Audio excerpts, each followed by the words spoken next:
Masayang araw po, mga ka-PL. Nambudol na naman si Bangag. Ito, video, panoorin natin mga kababayan kung paano ipinagyabang ni Bangag na ang sabi niya, eto, mga listahan, sabi niya dito sa video, lahat po yan kakasuhan. Kakasuhan na daw yung mga involved sa maanumalyang flood control project, mga kababayan.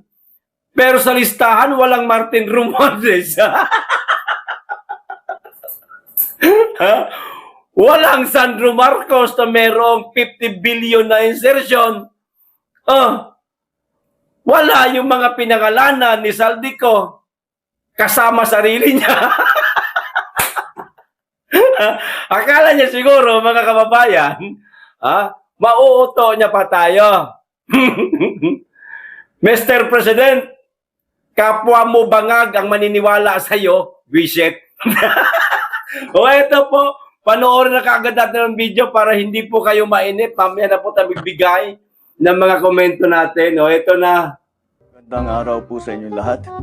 Ito po ay isa pang report na aking ginagawa upang malaman ng taong bayan kung ano na ang nangyayari tungkol sa mga flood control na kaso na naging iskandalo at kung paano kung ano ang mga ating nagawa upang mapanagot ang mga may kagagawan nito. Kaya nais kong i-report na ang ombudsman nagpormal nang naghain ng kaso laban kina Saldico at iba pang 17 individual batay sa mga ebidensyang iniakyat ng ICI at saka ng DPWH. Hindi po ito haka-haka, hindi po ito kwento. Ito po ay tunay na ebidensya. At ito po, para hindi ko na babasahin, pero makikita naman ninyo sa phone ninyo, ito yung listahan ng may arrest warrant na. At ang susunod na hakbang, ay wala nang paligoy-ligoy pa, ang ating mga otoridad ay siyempre papatupad na nila itong mga arrest warrant na ito. Aarestuhin na sila, ihaharap sa korte at pananagutin sa batas. Walang special na pagtrato, walang sinasanto. Ako ang nagsimula nitong lahat. Ako ang magtatapos. Kaya't asahan po ninyo na wala pong tigil itong aming ginagawa. At kahit na parang napakatagal ang dumaan na panahon, ako'y nagpapasalamat sa pasensya ng ating mga kababayan. Ngunit nagbunga na ng resulta ang mga pasensya ninyo. Maraming salamat po. Magandang araw po sa inyo. Ang sarap pakinggan no? Wala daw special na pagtrato, mga kababayan, pero sa simpleng pagbabasa ng mga pangalan na listahang hawak niya na di umano yun daw ang mga kakasuhan, hindi niya pa magawa. Hindi niya kayang isa publiko kung sino-sino yung mga pangalan na hawak niyang listahan, mga kababayan.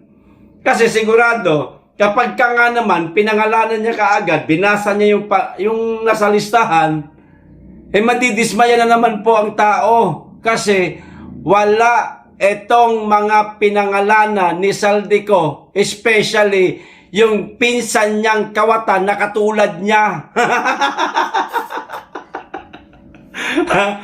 Sa palagi ko, si Saldico lang yata yung malakalaking isda doon, mga kababayan Meron mang ibang nakakulong ngayon na di umano, kasama daw yan. Para sa akin mga kababayan, para sa akin lang to. Kinakailangan lang gawin nila yan para masabing meron talagang malaking isdang makukulong. Palabas lang baga. Drama lang. Napilitan lang tuloy, yung isa, pumayag na lang na ikulong siya para wala siya magagawa Naipit din siya ginikibit din siya ngayon ng administrasyon hindi naman sa kinakailangan manlaban. di kinailangan sundin niya kung ano ang reklamong isinampas sa kanya at kinakailangan siyang ikulong. Pero, yung mga pinangalanan ni Saldico, katulad ni, yan, mismong siya, pinangalanan siya Di ba? Si Martin Romualdez, yung pinsan niya, yung kanyang anak, na bilyon-bilyon din ng insertion. Nasa listahan kaya? Yun po ang tinutukoy namin, Mr. President, ng mga big fish. Hindi po yung mga kontraktor lang. Tapos yung mga iilang senador na dinadawit ninyo ngayon. Meron na nga pinangalanan si Saldico, hindi nyo naman sinasama sa listahan. Hindi nyo naman pinaiimbestigahan. Iniiwas ho ninyo.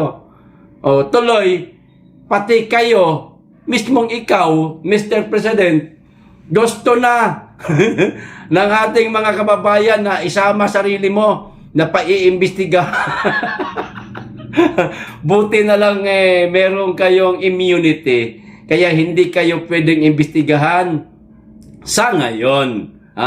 Kaya siguraduhin ninyo na yung inyong kandidato sa pagka-presidente sa 2028 ay manalo. Gawin nyo lahat ng paraan. Oras na matalo kung sino man ang ikakandidato ninyo sa pagkapangulo sa 2028 kung bababa ka. Yon. Kasi sabi ni former President Duterte, hindi daw kayo bababa dahil mahihirapan na daw kayong bumaba. Nga naman, pag bumaba kayo, hindi lang isang sakong kaso ang haharapin mo. Baka isang dump truck. Kaya siguraduhin nyo na manalo yung inyong kandidato sa 2028 dahil kung hindi, Mr. President, magtago ka na sa saya ng nanay mo. Lalo na pag si Inday Sara ang manalo, magtago ka na sa saya ng nanay mo. Hahabulin ka ni Inday Sara hanggang sa impyerno, Mr. President. Unang-una, sa ginawa mo sa tatay niya. Trinaydor mo sila. Sa kabila ng lahat na ginawang tulong ng mga Duterte, lalong-lalo na ni Inday, sa'yo, Mr. President, na nakipagtandem siya sa'yo noong 2022, para matulungan ka na ikampanya, mga DDS nagkaisa, ibinoto ka, pero anong ginawa mo? Ano ang naging sukli mo sa mga Duterte? Hinayaan mo na madala sa Dahig Netherland ang dating Pangulong Duterte. Hinayaan mo rin na bastusin ang pangalawang Pangulo ng mismong pinsan mo. At hinayaan mo rin, higit sa lahat, ang kaban ng bayan na pinagnanakawan na ng pinsan mo. Marami kang kakaharapin. Oras na si Inday Sara ang maging Pangulo ng Pilipinas. Kaya siguraduhin nyo, yung inyong kandidato sana lumusot. At ipakikita yan ng mga Pilipino. Sa 2028, kung sino mang Duterte na tatakbo sa pagkapresidente, ipapakita yan ng sambayan ng Pilipino na mas marami pa na boto na nakuha ni BP Inday Sara noong nakaraang halalan ang ibibigay dito sa sino mang Duterte na tatakbo sa pagkapangulo sa 2028. Ipapakita ng tao yan. Ipapanalo ng mga Pilipino ang isa pang Duterte na magiging presidente soon sa ating bansa. At yun ang hahabol sa inyo, Mr. President. Hahabulin kayo hanggang impyerno, Mr. President. Kaya, kung ako sa'yo, para kahit papaano maibsan ang galit ng mga Pilipino, huwag kang mag-atubili na isama sa listahan ang pangalan ng pinsan mo. Kung kinakailangan paimbestigahan mo at kung kinakailangan na ipakulong mo yang sarili mong pinsan, gawin mo. Gawin mo. Kumbaga, yang pinsan mo na lang ang magbabayad sa ngayon, sa mga kasalanang nagawa ninyo sa mga Pilipino dahil pinagnakawan ninyo ang kaba ng bayan. Maliwanag yan. Hindi po kami ang may sabi, kundi mismong ang mga kaalyado ninyo katulad ni Saldico. Kaya mo ba? Na isama sa listahan ng kapatid, yung pinsan mo? Kaya mo ba na ipakulong yung pinsan mo? Baka hindi. Baka itong ilalabas mong mga listahan na ito, muro-muro lang. Sawa na kami sa muro-muro, Mr. President. Natigil na nga ang investigasyon sa Blue Ribbon Committee patungkol dito sa maanumalyang flood control project Nagkaroon ng hearing ang Blue Ribbon Committee, pero iba na ang pinag-uusapan. Natakpan na ang issue sa flood control project na punong-puno ng nakawan at korupsyon. Nawala na. Tapos bigla ka maglalabas ng listahan. Sa palagay mo, paniniwalaan ng mga Pilipino yan? Ang hirap nyo na pong paniwalaan, Mr. President, sa totoo lang. Hindi na po kami masyadong nagtitiwala sa iyo. Kaya naman, hindi nakapagtataka na bumaba po talaga ng husto yung inyong trust ratings. Marami ng mga Pilipinong hindi na po nagtitiwala sa inyo.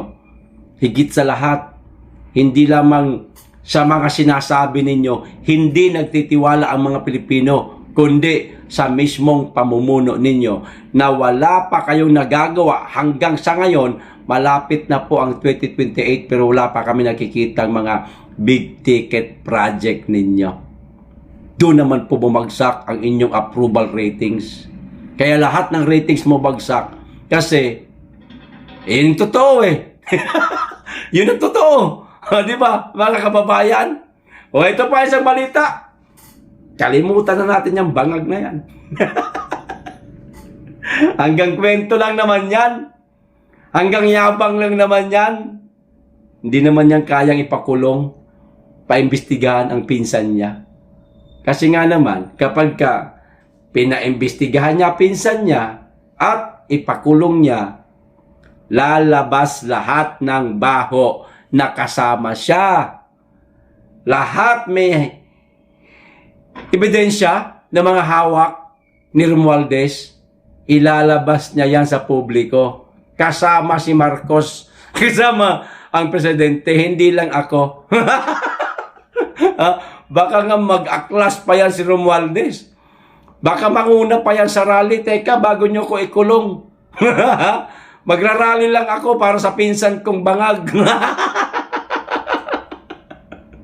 Di ba? Hindi ako papayag na ako lang makukulong. Dapat dalawa kami kasi kasama kami. Siya mastermind O baka nga ganyan pa gawin ni Romualdez, mga kababayan. Ito na. Isa pang balita. Tungkol naman po ito, mga kababayan, sa sinabi ni Rapi Tulfo sa Senado. Nagngingit-ngit sa galit itong mama na ito. Ipagtanggol lang si Bongbong Marcos. Siyempre, tutang-tuta ang datingan. Asong-aso ang datingan, Rapi Tulfo. Eto, basahin ko po. Pagkatapos nito, panoorin natin yung video niya. Kung paano siya galit na galit. Gusto nang manakit. Din Chase. Kumakatok kami sa'yo, Din Chase. Nako, ikaw yata ang pinatatamaan ni Rapi Tulfo dito. Ano ang masasabi nyo? Din Chase, dapat sagutin mo itong si Rapi Tulfo. Kung kinakailangan mong banatan, sige banatan mo na! Nang magbanatan na kayo! Banatan mo itong Rapi Tulfo na ito. Kasi pinasisinungalingan niya yung mga sinasabi mo. Lalong-lalo na yung bidyong inilabas mo na gumagamit ng damo ang bangag. O eto, tila nagngingit-ngit sa galit, Rapi Tulfo sinita ang Meta at tinaguriang tubig ni Marcos Jr. O, maikli lang po babasahin ko para mapadali po tayo.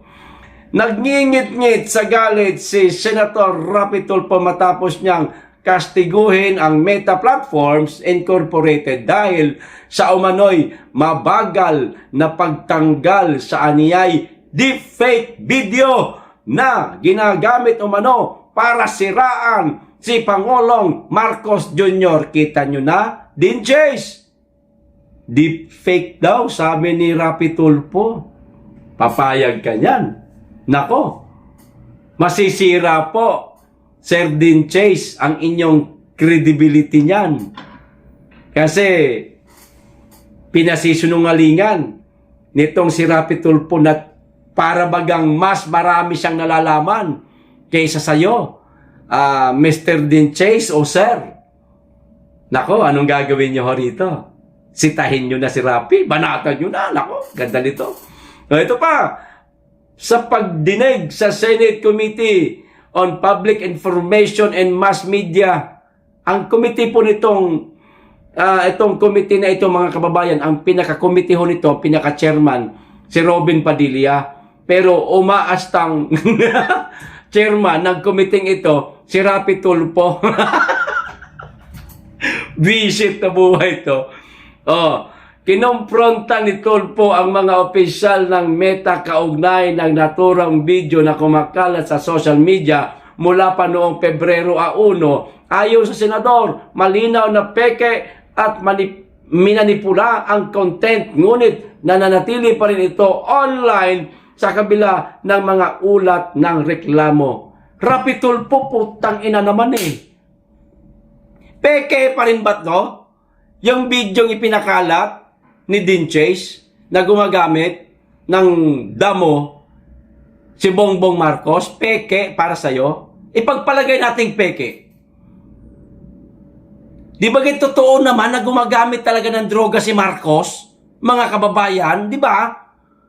Sino masabi? Rapi Tulfo. Yung pinsan. Pinsan. Kapatid niya mismo may sabi na gumagamit ng droga si Marcos. Ipagpalagay natin sa dula lamang yung bidyong ipinakita ni Dean Chase. Pero gumagamit pa rin ng droga si Bangag. Ito si Rapi Tulfo naman eh. Sinasabi mong peke yung bidyong ipinakita ni Dean Chase. Eh ano yung sinabi ni Amy Marcos na yung kapatid niya gumagamit ng droga, peke din yon. Ha, Rapi Tulfo, hindi mo ginagamit kokote mo eh. Ha? Ha? Hindi mo nakuha? Pero dahil nga ang sabi ni Dean Chase, enhance lang yon, kaya yun nagmukhang AI. Sir Dean Chase, husgahan nyo na itong mama na ito, si Rapi Tulfo. Magrebat kayo dito, sir. Magrebat ka. So palpalin mo sinasabi itong mama na ito na peke daw yung bidyong inilabas mo. O ito na, yung mismong sinabi ni Rapi Tulfo, mga kababayan, panoorin na po natin. Secretary Aguda, no, it's been 1.5 weeks now. Yes, February 2, it was posted. that's right. And until now, it's still there. And he said it's being processed. Uh, Come on, take it down, Mr. Mustafa. Our president is being disrespected blatantly. And you're not doing anything about it. And you said you're still processing it. Come on, take it down. Chairperson, I think based on the latest information, I received, it's already been addressed, so it's already been taken But down. it's not being taken down. It's still in there right now, even while we speak. It's still there. We'll take, Take it down already. We'll take a long to verify whether it's been taken down or not. But what we understand it's already been taken down. Might be some other assets that still have this, so that we have to adjust that as well. So once we've taken down particular content that's violating, then we can obviously expanded to other content that has the identical type of But misinformation. Mr. Mustafa, that's a blatant attack against our president. Yeah. Not just an ordinary a person. Yeah. It's the president, it's the leadership of our country that's being attacked blatantly, and yet you're not doing anything about it. You let it go, and you said it's being processed, and there's a process, and there's a fact checking, and et cetera, et cetera. No. You know for a fact that's fake, the fake post. Yeah. You should take it down immediately. Why allow it to go for more than a week? Taken it down, but if there are identical content that are exactly like that, we will definitely take it. Attorney Ching Song, you're a Filipino, right? Kung Pilipino ka, patigdan mo na yon, yung Pangulo natin binabastos. Sir, just to report, Mr. Chair, Mr. Senator, thank you for the time. May sa government reporting channel po, nireport po ito sa amin ng DICT. And upon reporting, all the links, the URLs that had this content were immediately taken down, Mr. Chair. And we did a sweep, an initial sweep after it was first taken down. Posible po na pre-post po ito with the different accounts, but definitely No, sir. 1.5 weeks na yung pinakita ng picture. February 2 na post hanggang ngayon, andoon pa rin yung post na yon. Mr. Chair, may we ask po for the link and we'll immediately take it down. Thank you. Salamat. Yun lang ang kailangan namin. So, sumabahaba pa si Mr. Mustafa parang mustache. Parang gulay to I'm sorry, Mr. Mustafa. I'm sorry. I apologize to you and to the chairman of this committee because I'm being emotional. I can't take it anymore. I'm sick and tired of being sick and tired of seeing all these deep fake posts, fake news. And you guys are not doing anything about it when in fact it's in your hands. You have the power to take it down, but you don't want to use that power. And that really what pisses me off, sir. Sir Din Chase, ano na? Binabanatan ka na ni Tulfo. Hindi niya man pinangalanan ng pangalan mo, pero yung video mo ang tinutumbok niya. Yung inilabas mong video tungkol kay Mr. Tubig na habang sumusoso yung isang mama, pagkatapos sumuso, lumayo, kumuha ng pipa, humit-hit ng damo. Di ba video mo yon, Sir Din Chase? Lahat ng DDS, hindi naman lahat. Sa mga DDS lang na nakakaintindi dito sa sinabi ni Rapi Tulfo. Palagay ko, ikaw ang nasa isip, Sir Din Chase. Kaya, hindi ito isang hamon, kundi humihiling kami. Ayan. Kaming mga nakasubaybay sa'yo, Sir Din Chase. Humihiling kami na sana sagutin mo itong si Rapi Tulfo. I-rebat mo yung mga sinasabi niya. Patunayan mo na totoo yung video na inilabas mo. Kung meron pa kapang ibang kopya nung video na yon kahit na madilim, hala sige ilabas mo.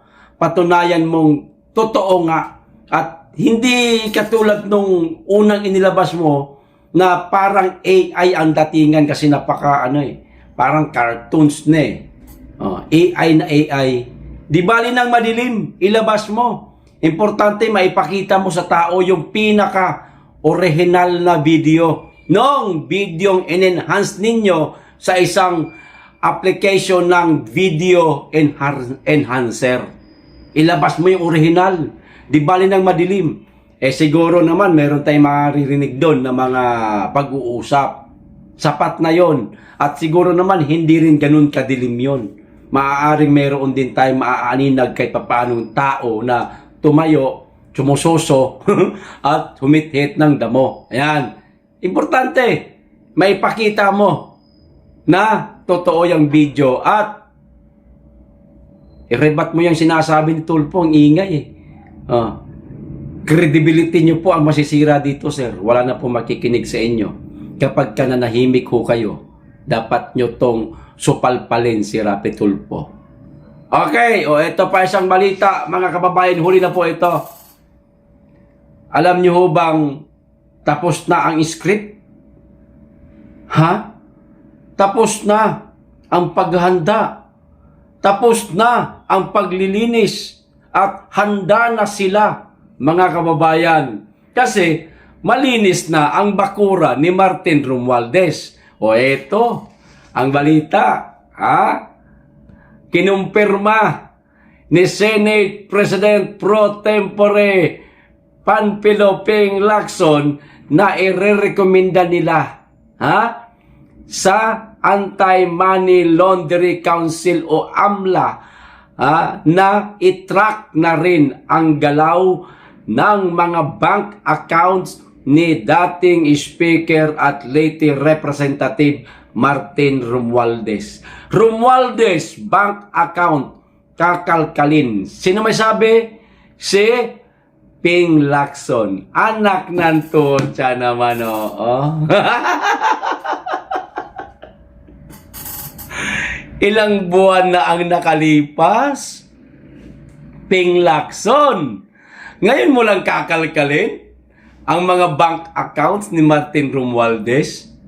Ha? Ngayon lang? Ang tagal na nitong issue tungkol sa flood control anomaly eh. Bakit ngayon mo lang kakalkalin? Ha? Dahil ba baka nagbigay na ng abiso sa'yo si Martin Romualdez na okay na? Pwede nyo nang kalkalin ang bank account ko kasi nalinis ko na. Pwede nyo na akong imbestigahan sa peking investigasyon at dramang investigasyon ng Senate Blue Ribbon Committee kasi nalinis ko na ang bakuran ko. Parang ganun lang mga kababayan eh. Nakakapagtaka lang kasi. Bakit kasi ngayon lang kakalkalin ang bank account ni Martin Romualdez? Matagal nang hinihiling ito ng ating mga kababayan. Ping Lacson, bakit ngayon lang? Pasensya na sir. Kung mapaglaro kayo sa inyong trabaho at sa mga investigasyon, mapaglaro din po ang kaisipan naming mga nakasubaybay dito sa napakalalang korupsyon at anomalya sa flood control project. Maaaring totoo itong aming mga haka-haka, aming pagdududa, na kaya kakalkalin nyo na ang bank account ni Martin Romualdez dahil baka tapos niya nang mailipat, ma-withdraw ang mga pera sa kanyang bank account. Nailipat na sa ibang bansa. Ginawa ng tawag nito, mga kababayan, offshore account. Di ba? Idiniposito na sa ibang bansa, malinis na yung kanyang bank accounts. Yung records, mga kababayan, yung transaction record sa bangko. Hindi man po tayo taga-bangko, hindi po tayo magaling pagdating sa mga transaction records na yan sa bangko. Hindi ho natin alam kung papaano na po nila yan nilinis. Importante po, may pera. May pera na maaaring magiging kapalit din ng paglilinis sa bank record ni Martin Romualdez. Maaaring ganyan yan, mga kababayan. Sa madaling salita, lahat kayang bayaran. Yan. Di ba? Bakit ngayon lang kasi? Nakakapagtaka. Mas lalo tayong pinagdududa nitong si Ping Lacson eh. Kung noon pa sana nila ito ginawa, kasabay nung kasagsagan ng investigasyon sa Senate Blue Ribbon Committee patungkol sa mga iskandalong ito, nung si Marcoleta pa ang chairman ng Senate Blue Ribbon Committee, oo siguro, maniniwala tayo na totoo na kakalkalin ang mga bank accounts ni Martin Romualdez kasi pinagdududahan at kinakailangan makitaan ng isang sapat na ebidensya. Kaso hindi ho eh. Ang tagal nyo na dyan sa BRC, Ping Lacson. Patapos na nga eh. Ang issue sa flood control project eh. Natibag na nga ang ICI na binuo mismo ng amo mo, Ping Lacson, para mag-imbestiga sa anomalya sa flood control project. Di ba? Pero ngayon lang, ito kakalkalin. Ngayon lang kakalkalin. Kasi baka nalinis na ang bakuran ni Martin Romualdez. Wala na makikita.